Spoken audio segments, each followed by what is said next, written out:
First contact and humiliation. The day the stars fell silent, humanity looked up in wonder and fear. It was supposed to be an ordinary Tuesday, but the sudden appearance of a massive ship in low Earth orbit changed everything. Dr. Ilara Chen, lead astrophysicist at the Global Space Initiative, stared at her monitors in disbelief as data poured in from observatories around the world. "It's real," she whispered, her voice barely audible over the frantic chatter filling the control room. "We're not alone." Within hours, the alien visitors made their presence known. They called themselves the Zarkonian Collective, a highly advanced civilization that had mastered faster-than-light travel centuries ago. Their arrival was heralded as a momentous occasion for humanity, a chance to learn and grow beyond the confines of our solar system. But as the initial excitement faded, a harsh reality set in. The Zarkonians weren't here to guide humanity to the stars. They were here to exploit a primitive species. Admiral Jackson Hayes, head of Earth's hastily assembled First Contact Committee, sat across from the Zarkonian ambassador, a towering insectoid creature named Sixtel. The alien's multifaceted eyes seemed to gleam with amusement as it examined the human before it. "Your species shows potential," Sixtel chittered, mandibles clicking. "But you are centuries behind even the most rudimentary spacefaring races. Your propulsion systems are laughably inefficient. Your understanding of quantum mechanics is barely beyond theoretical. And your weapons." The alien made a sound that might have been laughter. "They wouldn't even scratch the paint on our scout ships." Hayes clenched his fists under the table, fighting to maintain his composure. "We may be behind in some areas, Ambassador, but humanity has a long history of rapid advancement. Given time and the opportunity to learn, we cooled." "Time," Sixtel interrupted. "The galaxy waits for no one, Admiral. But fear not. The Zarkonian Collective is willing to assist your species. For a price, of course." The terms of the Zarkonian assistance were steep. In exchange for access to some of their lower-tier technologies, Earth would become a protectorate of the Collective, bound to provide resources and labor for their vast empire. It was colonialism on a cosmic scale, and it didn't sit well with many humans. Dr. Chen watched the news broadcasts with growing frustration. The governments of Earth were capitulating, seeing no other choice but to accept the Zarkonian terms. But Ilara knew there had to be another way.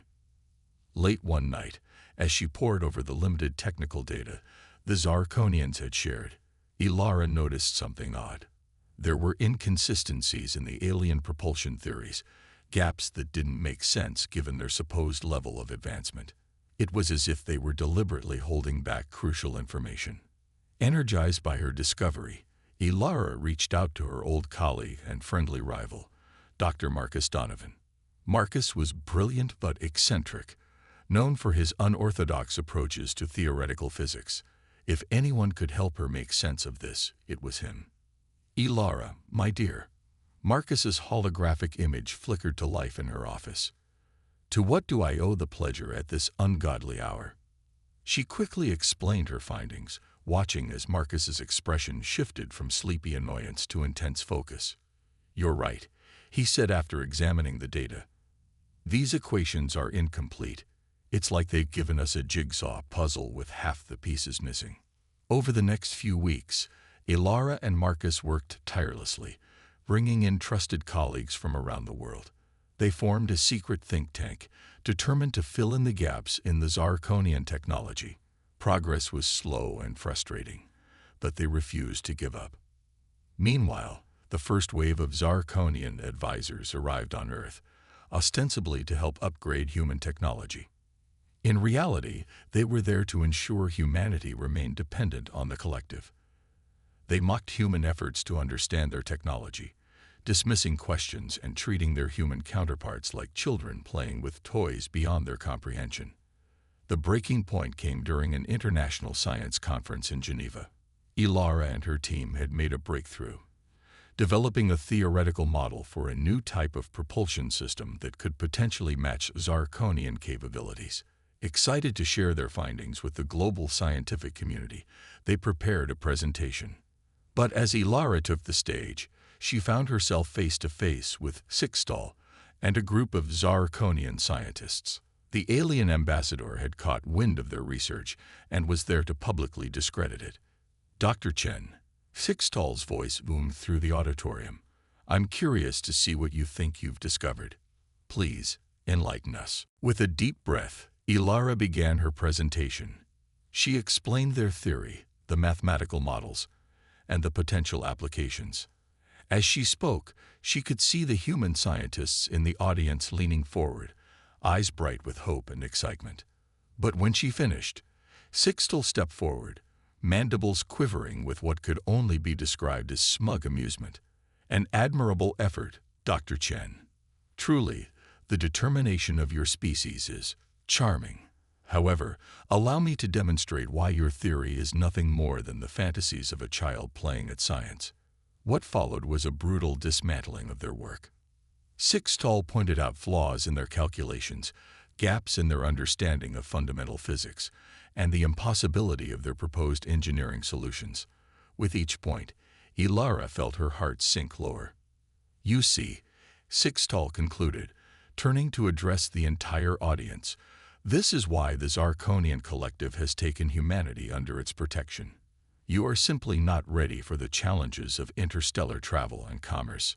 In time, with our guidance, you may reach a level of understanding that allows you to grasp these concepts. But for now, I suggest you focus on more attainable goals. The auditorium was silent. Ilara stood on the stage, humiliated and angry. She looked out at her fellow humans and saw defeat in their eyes. The Zarkonians had won.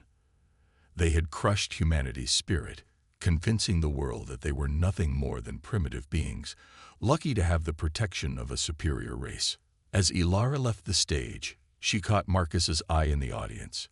He gave her a subtle nod, his expression fierce and determined. They both knew that this wasn't the end. The Zarkonians had made a critical mistake. They had underestimated humanity's greatest strength, the ability to unite and persevere in the face of overwhelming odds. That night, in a small, secure room beneath the conference center, Ilara, Marcus, and a select group of scientists from around the world gathered. The mood was somber, but there was an undercurrent of energy, a refusal to accept defeat. They think they've won, Ilara said, her voice low but intense. They think they've broken us, but they don't understand what it means to be human. We've faced extinction before, from nature, from our own weapons. Each time, we've come back stronger. Marcus stepped forward, his wild hair seeming to crackle with electricity. Ilara's right. The Zarkonians have given us a gift, whether they realize it or not. They've shown us what's possible. Now it's up to us to figure out how to achieve it. One by one, the scientists in the room nodded, determination replacing the defeat in their eyes. They knew the road ahead would be difficult, filled with setbacks and challenges. But they also knew that the future of humanity depended on their success. As the meeting concluded, Ilara looked around the room, feeling a surge of pride and hope. Let's show the galaxy what humanity is really capable of, she said. Project Starshot begins now. Project Starshot. The early days of Project Starshot were fraught with challenges. Operating in secret was no easy task, especially when the Zarkonian advisors seemed to have eyes and ears everywhere.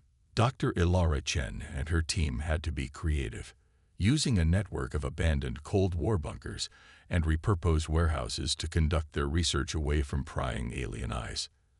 Dr. Marcus Donovan proved to be a crucial asset, his unorthodox thinking helping the team approach problems from angles the Zarkonians might never consider. If we can't match their technology, he often said, we'll have to outsmart it. One crisp autumn morning, Ilara arrived at their main facility, hidden beneath an old automotive plant in Detroit. As she passed through layers of security, she couldn't help but feel a sense of pride. In just 6 months, they had assembled a team of the brightest minds from every corner of the globe, all working in secret towards a common goal. The main research floor was a hive of activity. Engineers huddled over holographic displays, debating the finer points of theoretical propulsion systems. Chemists worked tirelessly to develop new materials that could withstand the stresses of faster-than-light travel. And in the corner, a group of quantum physicists argued passionately about the nature of spacetime itself. Ilara made her way to the central command area, where Marcus was engrossed in a complex series of equations floating in the air before him. "Any breakthroughs?" she asked, handing him a much-needed cup of coffee.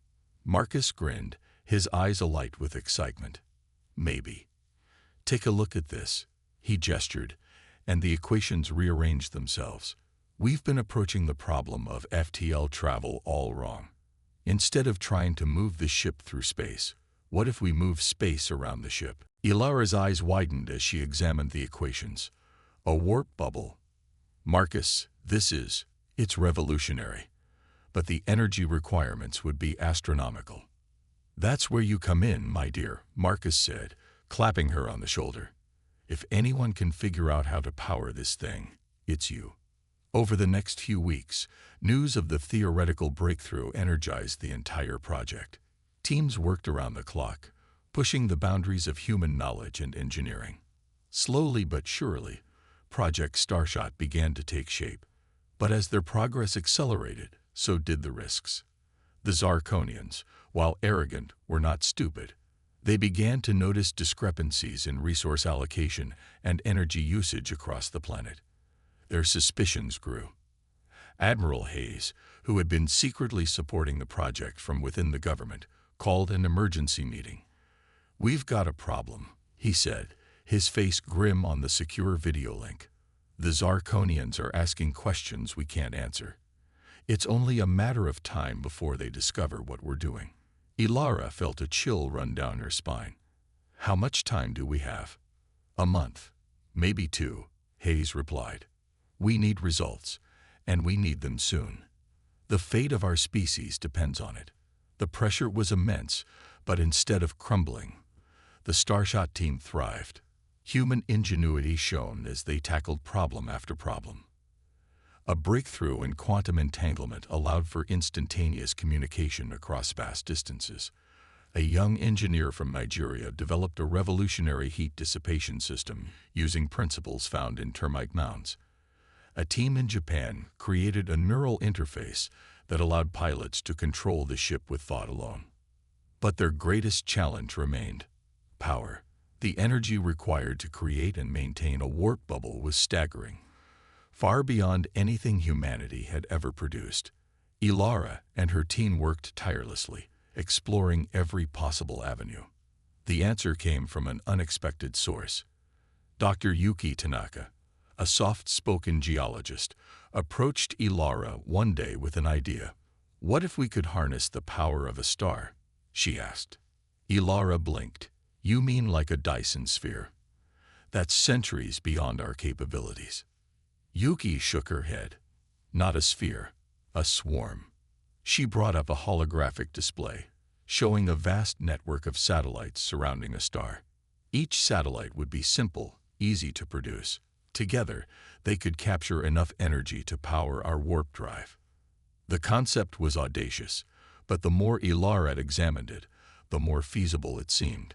Within days, the entire project had shifted focus, working to bring Yuki's vision to life.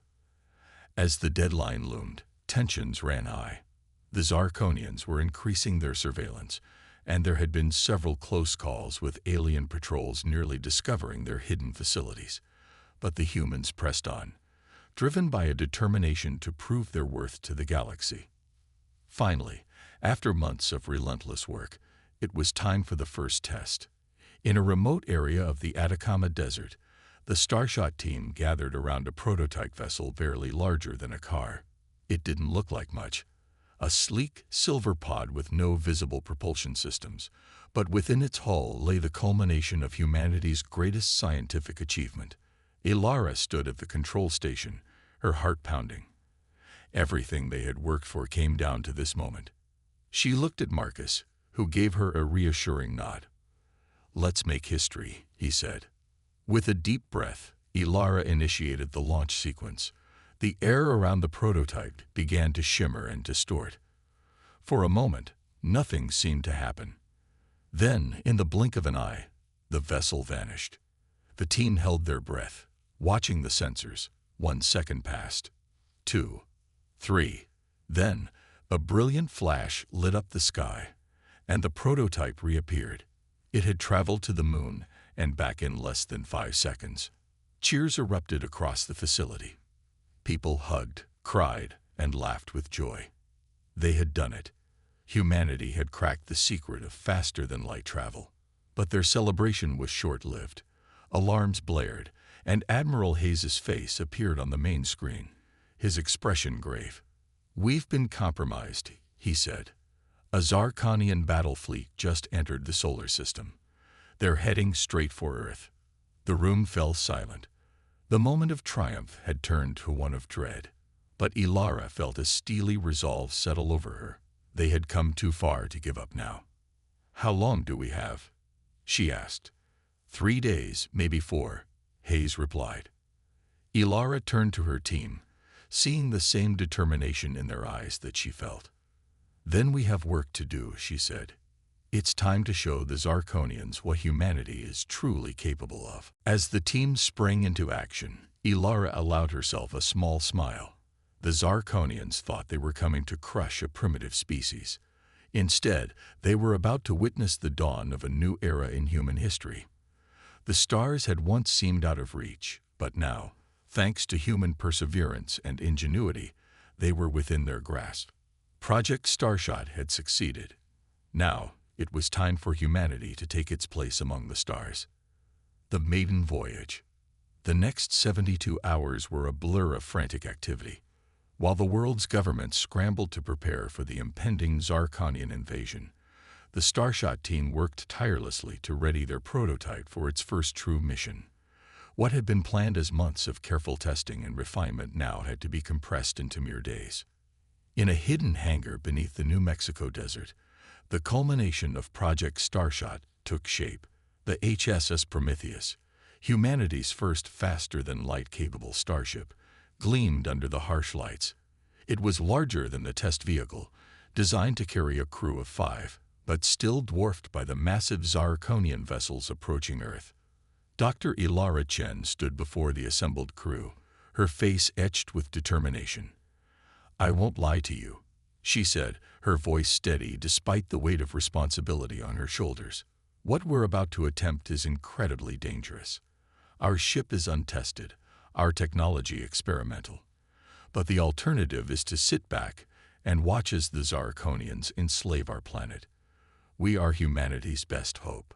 Captain Maya Rodriguez, a veteran pilot with nerves of steel, stepped forward.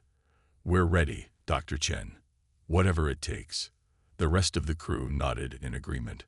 Dr. Kazuki Tanaka, the brilliant young engineer responsible for much of the Prometheus' systems. Dr. Aisha Okafor, the quantum physicist whose theories had made the warp drive possible. And finally, much to everyone's surprise, Dr. Marcus Donovan himself. "Someone needs to keep an eye on this bucket of bolts," Marcus said with a wry grin when Ilara questioned his presence. "Besides, I've always wanted to see the stars up close." As the final preparations were made, Admiral Hayes contacted them one last time. "The Zarkonian fleet will reach Earth in approximately 18 hours, he reported grimly. "Whatever you're planning, it needs to happen now." Ilara took a deep breath. "Understood, Admiral. We're launching in 10 minutes. If we're not back in 24 hours, we'll hold the line as long as we can," Hayes promised. Godspeed, Prometheus. The launch was surprisingly anticlimactic. One moment, the Prometheus sat in its hangar. The next, it simply wasn't there. On board, the crew felt a momentary sensation of weightlessness, then a slight pressure as the artificial gravity engaged. "Warp jump successful," Kazuki reported, his fingers dancing over the holographic controls. "We're approximately 1 light-year from Earth." Maya whistled low. "That's one hell of a first step." But there was no time to celebrate. The Prometheus's sensors were already picking up strange energy readings. "We're not alone out here," Aisha warned, studying the data streaming across her console. Before they could investigate further, alarms blared throughout the ship. The Prometheus shuddered violently, throwing the crew against their restraints. "What the hell was that?" Marcus shouted, pulling himself back to his station. "Some kind of energy web," Kazuki replied, his voice tense. "It's interfering with our warp field. We can't jump." Ilara's mind raced. They had expected challenges, but nothing like this. "Can we break free?" Maya's hands flew over the controls. "Negative. Conventional engines are offline. We're being pulled in somewhere." The view screen flared to life, revealing a massive structure floating in the void. It resembled a giant metallic spiderweb, crackling with energy. At its center sat a space station unlike anything they had ever seen. "It's some kind of checkpoint," Aisha realized, "or a trap." As the Prometheus was drawn inexorably towards the station, a communication channel opened. A harsh, guttural voice filled the bridge. "Unidentified vessel, you have illegally entered Vexcar space. Prepare to be boarded and your crew detained." The crew exchanged worried glances. They had come seeking a way to save Earth, only to find themselves prisoners of an unknown alien race. "Options?" Ilara asked, her mind already formulating plans. "We could try to overload the warp drive," Kazuki suggested. "The energy release might disrupt their systems long enough for us to escape." Marcus shook his head. "Too risky. We might end up stranding ourselves here." "What about the quantum entanglement communicator?" Aisha piped up. "If we can boost its signal, maybe we can contact Earth, warn them about this checkpoint." As they debated, Maya suddenly sat up straighter. "Wait a second. Look at the energy patterns of that web." Ilara leaned in, her eyes widening as she saw what Maya had noticed. "It's similar to our warp field, just inverted." A spark of inspiration hit her. "Kazuki, if we reverse the polarity of our warp drive and fire it in short bursts, could we create a resonance effect?" The young engineer's fingers flew over his console as he ran the calculations. "It's possible, but the timing would have to be perfect. Too long, and we risk burning out the drive completely." "Do it," Ilara ordered. "Maya, be ready to go to full thrust the instant we break free." As the Prometheus drew closer to the alien station, tension on the bridge reached a fever pitch. Kazuki counted down, his voice steady despite the pressure. "Initiating warp drive reversal in 3, 2, 1, now." The ship bucked violently as the inverted warp field collided with the energy web. For a heart-stopping moment, nothing seemed to happen. Then, with a flash of brilliant light, the web began to unravel. "It's working," Aisha shouted. "The resonance is cascading through their entire network." "Full power to engines," Maya called out, her hands already moving across the controls. The Prometheus shot forward, slipping through the rapidly disintegrating energy web. Behind them, the alien station's lights flickered and died, its systems overloaded by the unexpected feedback. As they raced away from the disabled checkpoint, the crew allowed themselves a moment of celebration. But Ilara knew their mission was far from over. "Plot a course back to Earth," she ordered. "And let's hope we're not too late." The journey home was tense, each moment stretching into an eternity as they pushed the Prometheus to its limits. When they finally dropped out of warp on the outskirts of the solar system, the sight that greeted them stole their breath away. The Zarkonian invasion fleet hung in space like a swarm of angry insects, their ships already engaging Earth's meager defenses. But something was wrong. The alien vessels moved erratically, their formation in disarray. "What's going on?" Marcus wondered aloud. A transmission from Admiral Hayes answered their question. "Prometheus, thank God you're back. The Zarkonians, their systems are going haywire. Some kind of cascading tech failure. Did you have something to do with this?" Ilara and her crew exchanged bewildered looks. Then, slowly, understanding dawned. "The checkpoint," she breathed. When we overloaded it, it must have sent a surge through the entire Zarkonian network. Maya grinned fiercely. Looks like we brought back more than just information. We brought a weapon. As the Prometheus moved to join Earth's defenders, Ilara felt a surge of pride and hope. They had set out to find a way to save their planet, and against all odds they had succeeded. The battle was far from over, but for the first time since the Zarkonians arrived, the playing field had been leveled. Humanity had taken its first steps into a larger universe, and they had done so not by mimicking alien technology, but by innovating and adapting in ways uniquely their own. The stars had challenged them, and they had risen to meet that challenge. As the Prometheus engaged its weapon systems, preparing to defend its home, Ilara knew that this was only the beginning. Whatever the outcome of this battle, humanity had proven itself ready to claim its place among the stars. Galactic diplomacy. The battle for Earth had been swift and decisive. With their technology crippled by the cascading failure initiated at the Vexcar checkpoint, the Zarkonian fleet was no match for the combined forces of Earth's militaries and the revolutionary Prometheus. Within hours, the invaders were in full retreat, leaving behind a trail of disabled ships and stunned alien prisoners. As the dust settled, humanity found itself in an unprecedented position. They had not only repelled an invasion by a supposedly superior species, but had also stumbled upon a way to neutralize Zarkonian technology. The balance of power had shifted dramatically, and the eyes of the galaxy were now fixed firmly on Earth. 2 weeks after the battle, the Prometheus prepared for another journey. This time, their destination was Nexus Station, a neutral diplomatic hub located in a distant star system.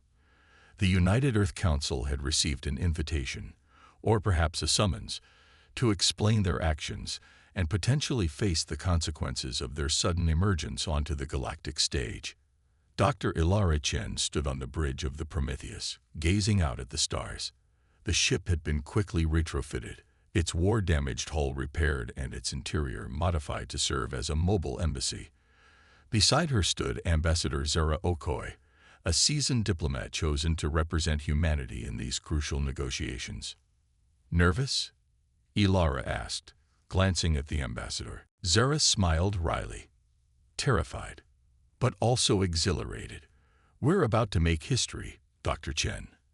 As the Prometheus initiated its warp jump, Ilara couldn't help but feel a mix of pride and apprehension.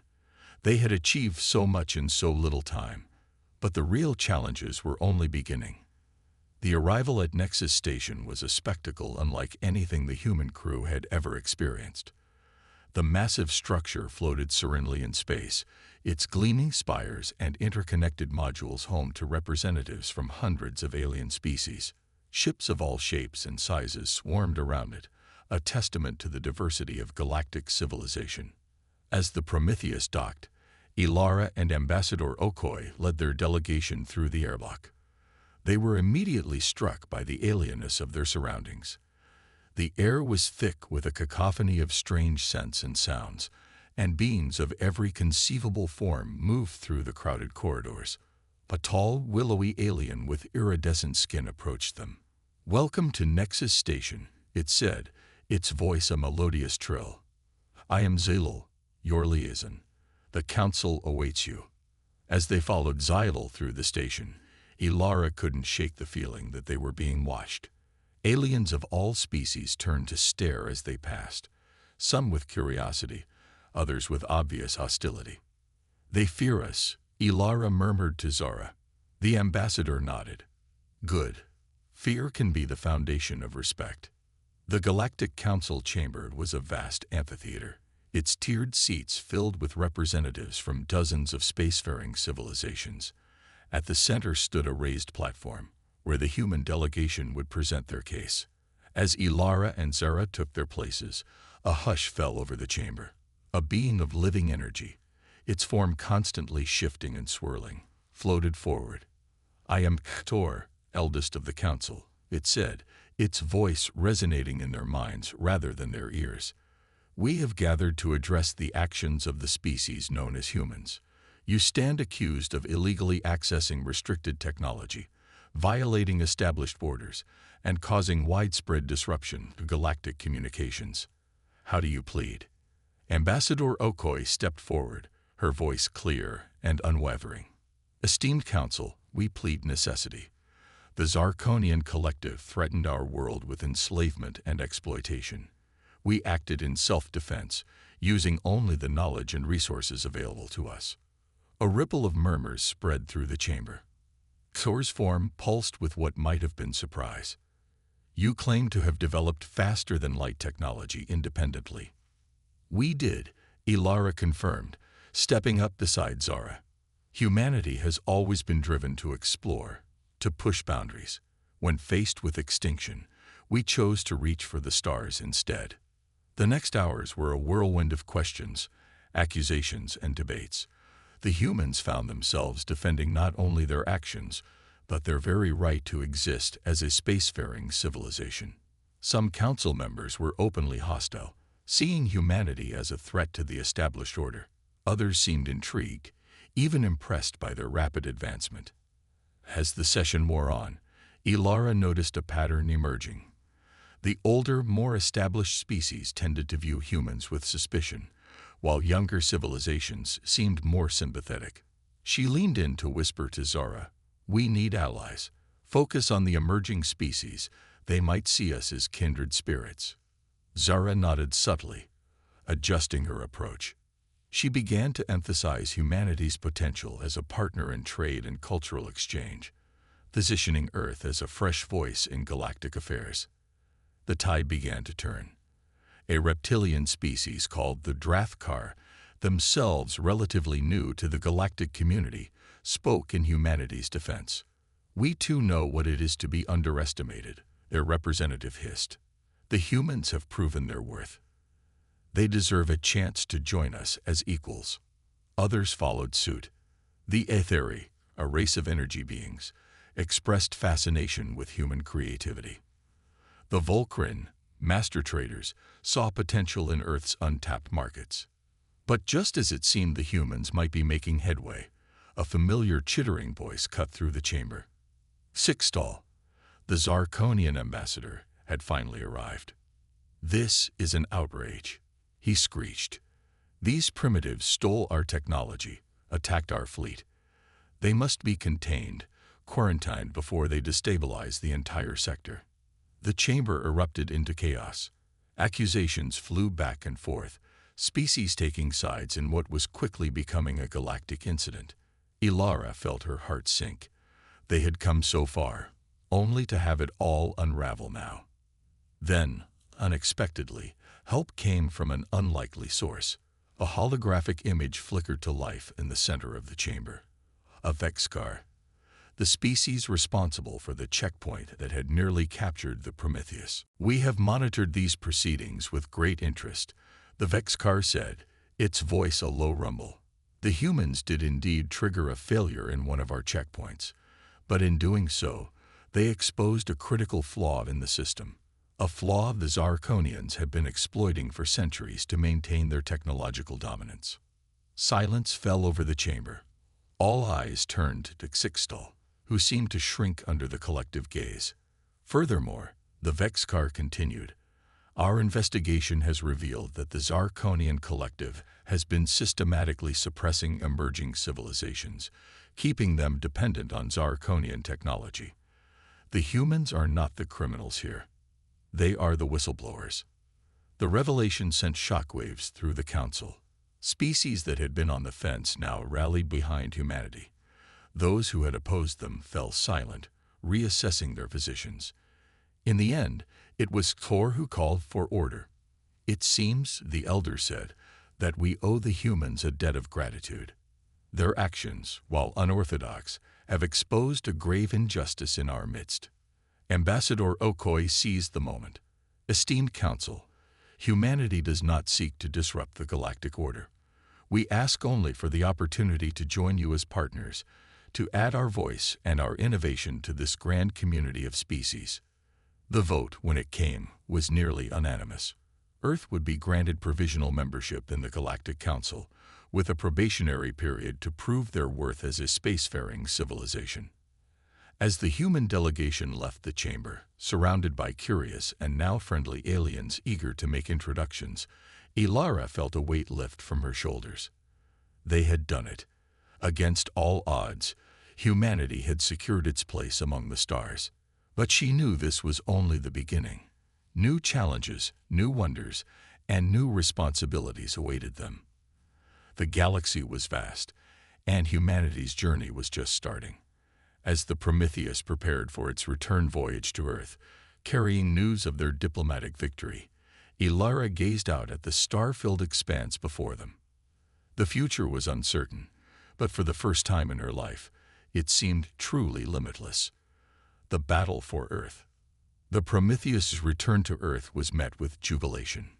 News of humanity's acceptance into the Galactic Council spread rapidly, igniting a wave of optimism and excitement across the planet.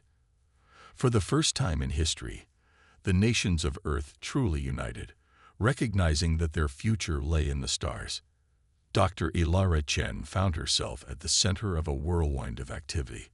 As one of the key figures in humanity's leap to the stars, she was in high demand, advising governments, giving lectures, and overseeing the rapid expansion of Earth's space program.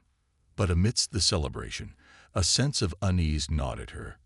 The revelation of the Zarkonians' long-standing manipulation of galactic affairs had sent shockwaves through the interstellar community.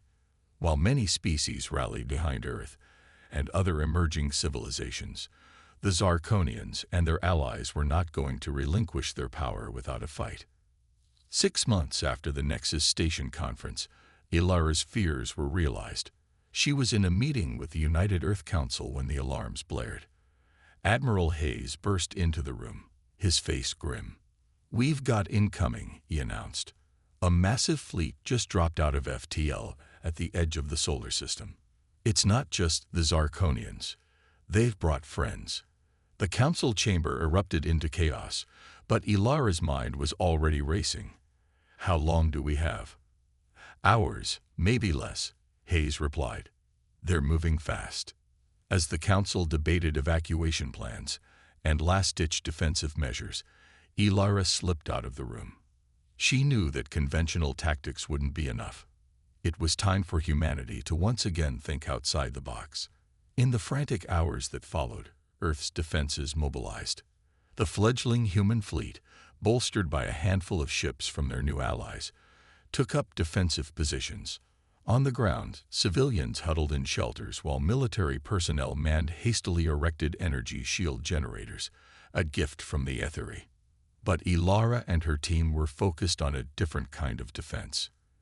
In a secret facility beneath the Himalayas, they worked feverishly to bring their plan to life. "Are you sure about this?" Marcus asked, his usual joviality replaced by nervous energy. "It's never been tested at this scale." Ilara nodded grimly. "We don't have a choice.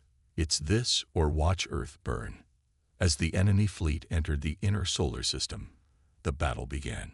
Human ships, though outnumbered, fought with a ferocity that surprised their allies and enemies alike. They used maneuvers and tactics that defied conventional space combat doctrine, keeping the Zarkonians off balance. But it wasn't enough. Slowly but surely, the sheer numbers of the enemy fleet began to tell. Earth's defenses were crumbling. In orbit, Captain Maya Rodriguez gritted her teeth as she sent the Prometheus into another death-defying dive, narrowly avoiding a barrage of enemy fire. "We can't hold them much longer," she reported. "Where's that miracle you promised, Ilara?" In the Himalayan facility, Ilara took a deep breath. "It's ready. Initiating now. Maya, get our ships clear of the combat zone." With the press of a button, Ilara activated humanity's secret weapon. Across the solar system, thousands of tiny probes, each no larger than a coffee mug, sprang to life. They had been quietly deployed in the months since the Prometheus's first flight, lying dormant until this moment. The probes swarmed towards the enemy fleet, latching onto hull plates and weapon emplacements. For a moment, nothing seemed to happen. Then, in a cascading wave, Ship after ship in the Zarkonian fleet went dark. It worked, Kazuki shouted, pumping his fist in the air. The quantum field disruptors are shutting down their systems.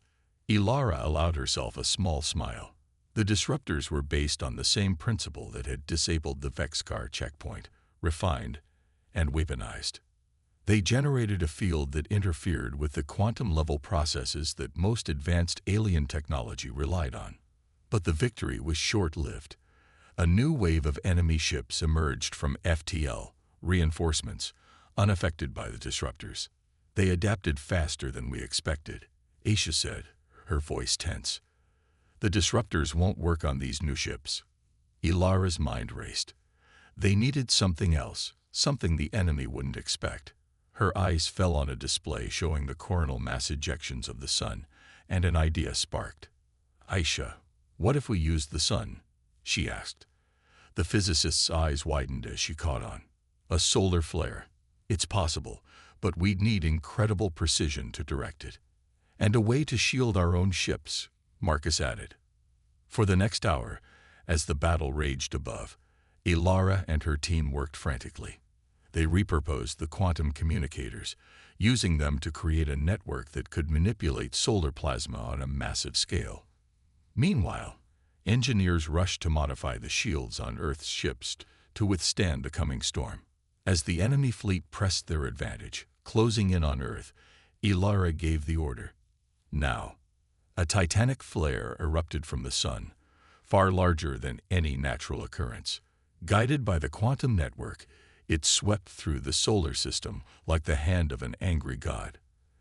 Enemy ships caught in its path were instantly fried, their systems overloaded beyond recovery. Earth's ships, protected by their modified shields, weathered the storm. As the flare dissipated, an eerie silence fell over the battlefield. The remaining enemy vessels, realizing they had been outmaneuvered and outfought, began to retreat. In the aftermath of the battle, as the people of Earth emerged from their shelters to see their planet still standing, a new era dawned. Humanity had faced its greatest test and emerged victorious, not through brute force, but through ingenuity, cooperation, and the uniquely human ability to think beyond the conventional. Months later, Ilara stood on the observation deck of Harmony Station, Earth's first major off-world colony.